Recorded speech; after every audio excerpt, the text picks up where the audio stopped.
I know obviously you know Paddy, for instance, but he's a good example because obviously the things he's achieving in his career, it's unbelievable to see. He seems like a very humble, down-to-earth, salt-of-the-earth lad. Do you ever get a bit like, bloody hell, I'm training with these guys now? Or is it just like another fighter you're in the gym with? Or do you look at the status as well? Do you know what I mean? I think I'm a fan first of mixed martial arts and a fighter second. Right. Like I was watching the sport long before I was training the sport. So I used to watch Chris Fishgold and Paddy fight before I'd even fought. So I've watched them fight as a fan, and now I'm getting to train with Paddy. Did you feel like I best perform here with these guys because I'm a fan of them? Like I didn't want to look like a mug. No, or I didn't really think like that. Did you not? I didn't really like.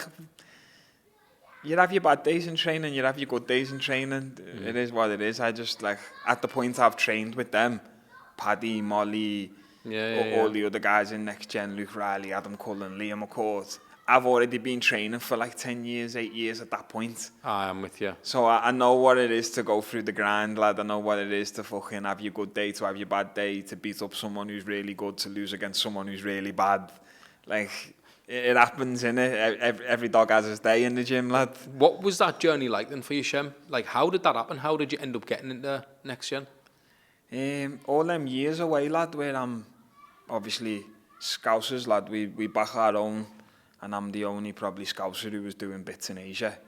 So all the other Scousers kind of get to know who I am pretty easily because they're like, lad, have you seen this Scouser doing it over there in Asia? And obviously Next Gen being one of the biggest gyms in the UK and the biggest gym in Liverpool, we'd had the back and forth with me and Brimmer on the socials, like, if you're ever down here, lad, jump in, you can train with us.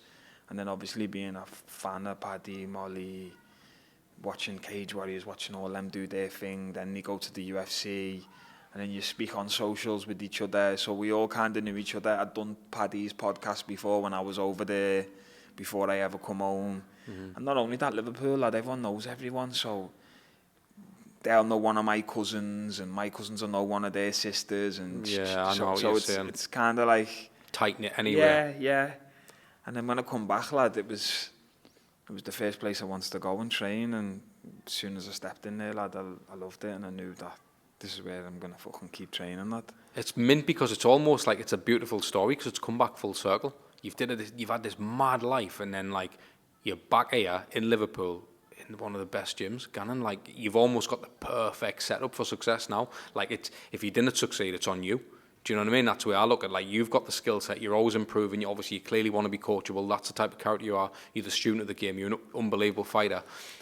It's now up to you to just shine and keep going. Like that's what's mint about it, mate.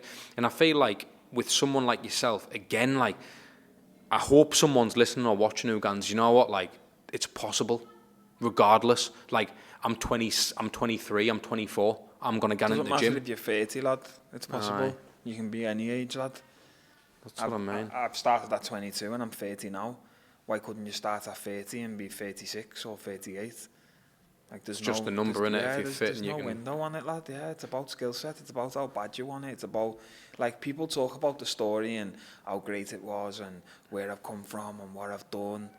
But you also need to talk about the isolation for years on end, the grind spent in the gym, the time with your head down, just knuckling down. That weren't fucking no story to tell. That weren't fun.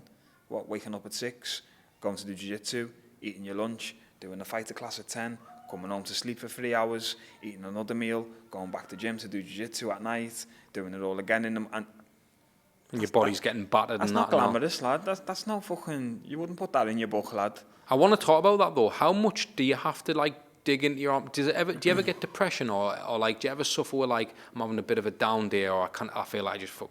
Obviously, you don't want to throw the towel in because it's what you do, it's your career, but, like, at the same time, do you ever think, do you know what it is, lad? It would have been much easier to just go and get a job here, like. Nah, I was never a working man, me, bro. I never thought about getting a job ever, lad. Because what did motivate me, lad, is fucking hell, I'm on the phone to the lads, my mates in a park now selling crack. I see, that's the alternative. And I'm sitting in Asia, fucking going to fight in a 15,000-seater stadium next weekend. What if this don't work? Where am I going to go? I'm going to go with George into the park, lad. So I'm going, shit, I'm not going back to that. So this is working. What do you mean you're sad, lad? What do you mean you're depressed, bro? Get up, lad, and go to the gym, lad.